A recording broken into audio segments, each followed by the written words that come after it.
ध्यान एक ऐसी शक्ति है जो परमात्मा से मिलन कराती है,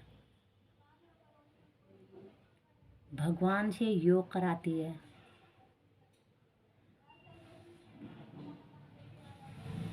हम भागना भी चाहे तो कितना भागेंगे। भगवान ने सारी सृष्टि बनाई है, उनमें मंदिर भी बनाए हैं। कहते हैं प्राचीन मंदिरों में अगर 5 मिनट बैठे और उसके वाइब्रेशन का एहसास करें, जो बैठेगा ही नहीं तो वो क्या एहसास करेगा। पालथी मार करके मंदिर के प्रांगण में अगर बैठते हैं तो उसके वाइब्रेशन, उसके पॉजिटिव वाइब्रेशन और भगवान का आभास हमको होता है। आज संसार में कई प्रकार के लोग हैं, पर जो ये भगवान ने जबान दे रखी है, सबसे बड़ी भाषा बोली गई है मौन की। मौन ये नहीं कि तुम बोलना ही छोड़ दो, मौन ये है कि तुम गलत मत बोलो। जो ज्ञानी होते हैं, जो संत होते हैं, वो इतने सावधान रहते हैं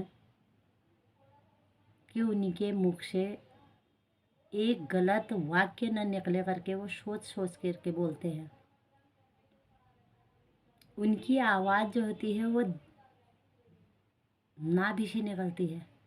गुरुजी बोलते हैं अगर धीरे धीरे धीरे धीरे अगर तुम्हें मौन का अभ्यास हो जाए तो तुम्हारी जो आवाज़ होती है वो नाभि से निकलती है। नम्रता बोलते हैं, नम्रता मतलब जो कभी नहीं मरता। नम्रता मतलब विनम्र, जिसमें ईगो बिल्कुल भी नहीं होता है। आज ये जो सृष्टि जो भगवान ने बनाई, बस ज़्यादा समझने की ज़रूरत नहीं है। अगर हमको अपना एम पता है कि हमको इस संसार में मेहमान बन के रहना है और एक दिन परमात्मा के पास वापस जाना है, तो भगवान ने जो ये लीला रच रखी है, काम क्रोध लोभ मोह और अहंकार, इससे हम बच जाते हैं। किससे? इस सब का एक ही उत्तर है, प्रेम। जैसा प्रेम हम अपने बच्चों से करते हैं, अगर हम सबसे करने लग जाएं निस्वार्थ,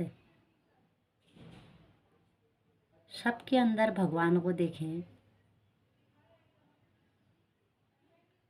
और सब में ये सोचे कि इनके अंदर जो चलाने वाला जो शक्ति है, मैं उसकी सेवा कर रहा हूँ। किसी को हम खिलाते हैं वो भी सेवा ही है, किसी की हम मदद करते हैं वो भी सेवा ही है, किसी को हम पानी पिलाते हैं वो भी सेवा ही है, किसी के हम भगवान के दरबार में ले जाने की, भगवान के भजन करने की और भगवान के कीर्तन और कथा कहने की जो उसको श्रवण कराते हैं, वो भी सेवा ही है। ऐसी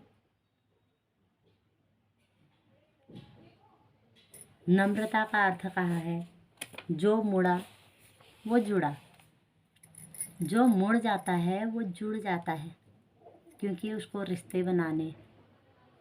रिश्ते क्या हैं? ये नहीं कि जो हमारे खून के हैं। कृष्ण भगवान ने कहा है या संत कहते हैं कि भगवान को वही पाता है जो भगवान से संबंध बनाता है। कोई भगवान को अपना पति मानता है, कोई अपना बेटा मानता है, कोई अपना सखा मानता है। ग्वाल वालों ने सखा माना, कोई गोपी मानता है, कोई भक्त मानता है। तो ऐसे ही भगवान से संबंध बनाते हैं। तो जो संबंधों को निभाना जानता है वह मुड़ता है और जुड़ा रहता है, और जो अड़ा रहता है वह झड़ जाता है, भगवान से ही छूट जाता है। जो उसके बनाए बंदों से प्रेम नहीं करता है।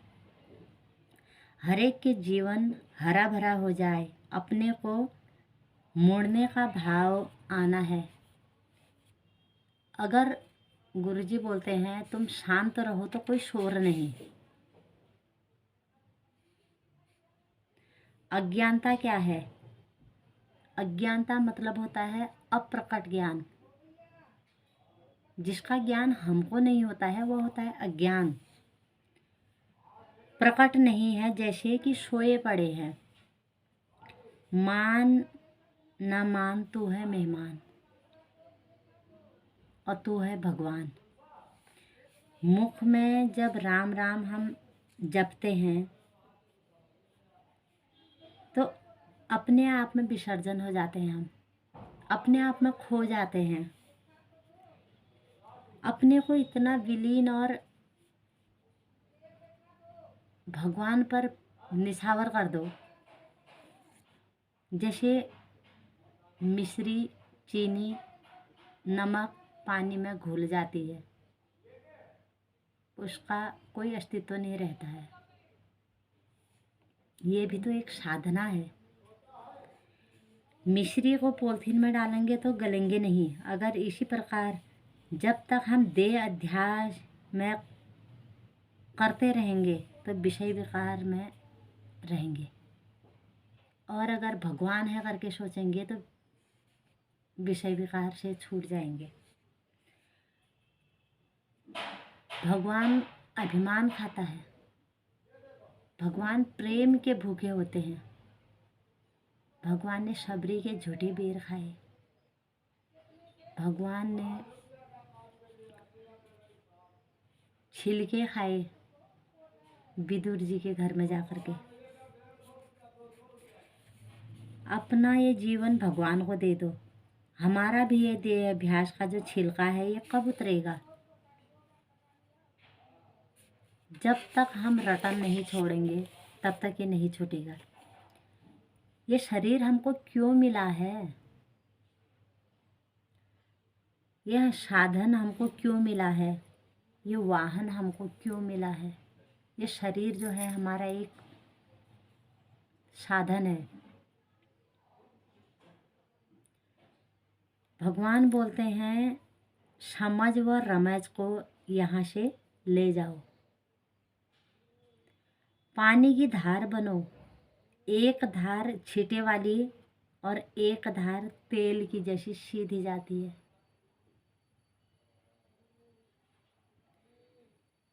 अगर हम भगवान की तरफ सीधे जाएंगे, तरल सरल और प्रेम से जाएंगे तो जीवन में निखार आएगा। मन बुद्धि अहंकार ये दुनिया की ओर ले जाती है। जिया तो किस लिए जिया जब दिल प्रभु को ना दिया।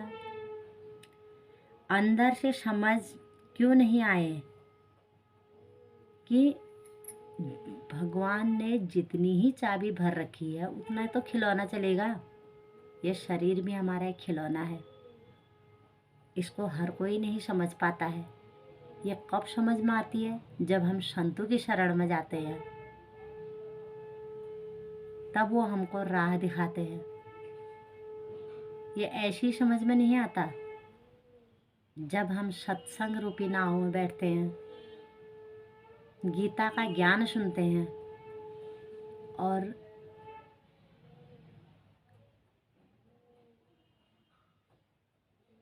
वहाँ पर से साक्षात कृष्ण जब बोलते हैं, वो गुरु रूपी कृष्ण जब हमारा मार्गदर्शन करते हैं, तब हमको समझ में आती है कि वाकई परमात्मा तेरी कृपा कितनी महान है। हम धन्य हैं जो तूने हमको अपने ज्ञान की समझ देने के लिए चुना। धन्यवाद करते हैं भगवान का।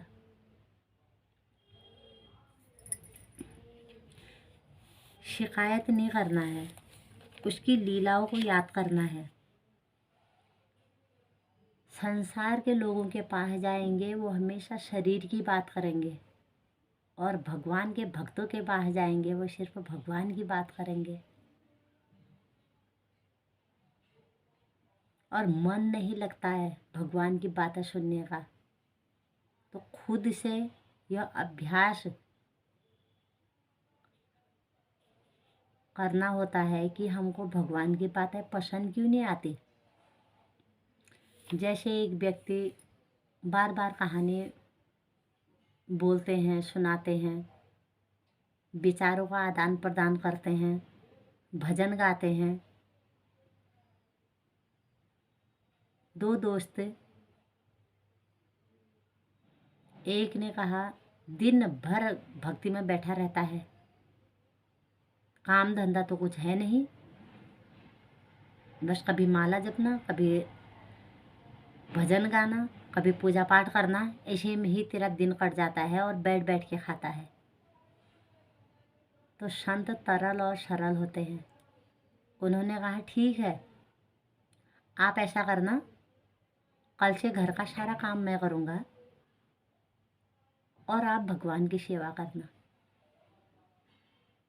भगवान को भोग भी लगाना, भगवान को नहलाना भी, भगवान को प्रसाद और भजन भी गाना और माला जाप भी करना, और मैं बैठ बैठ के आपको खिलाऊंगा। उसने कहा बहुत बढ़िया बात है, मैं बैठ बैठ के खाऊंगा। तो दूसरा दिन भी आया। सुबह से उसने उत्साह में भगवान को स्नान कराया, भोग बनाया, भोग लगाया और माला जाप करने लग गया। अब बैठना दिन भर था। जैसे तैसे दोपहर आई, उसको बेचैनी होने लगी, वो बैठ ही नहीं पाया। अब दोपहर के बाद जैसे रात हुई, रात में तक, शाम होने तक उसको ऐसी बेचैनी हुई, ऐसी झल्लाहट हुई। उसने दरवाज़ा खोल दिया और अपने दोस्त को बुलाया। बोला ये भक्ति भी हर किसी के बस की नहीं है। कोई अपने में इतना मस्त रहता है कि उसको सुबह कब हुई, शाम कैसे हुई पता ही नहीं चलता है। और कोई दुनिया की तरफ इतना भागता है कि वह एक पल, एक क्षण शांति से एक जगह पर बैठ ही नहीं सकता है। तो महान कौन? भगवान कहते हैं जो मेरी तरफ आया, मेरी शरण में आया, जो मेरे लिए हर काम कर्म को अर्पित कर देता है, वो मेरा भक्त है। इसलिए हमको अपनी परीक्षा अपने हाथ से लेनी है कि हम आए जहाँ में किस काम के लिए थे और कर क्या रहे हैं। ये काम भी तो करना ही है, पर सारे एक्सरसाइज है, पर मैंने किया नहीं कहना है। करना तो है ही, पर खुद के लिए नहीं, सब भगवान को अर्पित कर देना। भगवान तू जो नहीं कराता तो मैं कैसे करता। आप ही ने ये शरीर दे रखा है, ये खाल दे रखी है, इसके चलाने वाले आप ही हो। आप ही न चलाते तो कैसे होता। तो भगवान को सबसे पहले यही साधना है कि हम हर कर्म को भगवान को अर्पण करना सीखें। अभ्यास, कोई तारीफ करता है तो राम राम, आप ही जो ये शरीर नहीं देते और आप ही जो इसके अंदर बैठ करके नहीं करते तो ये कहाँ से कहते। हर कर्म को भगवान को समर्पित करना हमारा एक अभ्यास है। इसलिए आज का अभ्यास है विनम्रता और कोई भी कर्म कर रहे हैं उसको भगवान को अर्पित करने का अभ्यास करें। मैंने किया, ये मैंने शब्द को अपनी डिक्शनरी से हटा ही देना है। नहीं, जो कर रहा है वो भगवान कर रहा है। और प्रेम, मुस्कुराना और शुक्राना, ये हमारे जीवन का महामंत्र है। इसको कभी नहीं भूलना है और गीता जी का एक एक श्लोक डेली पढ़ना है। धन्यवाद।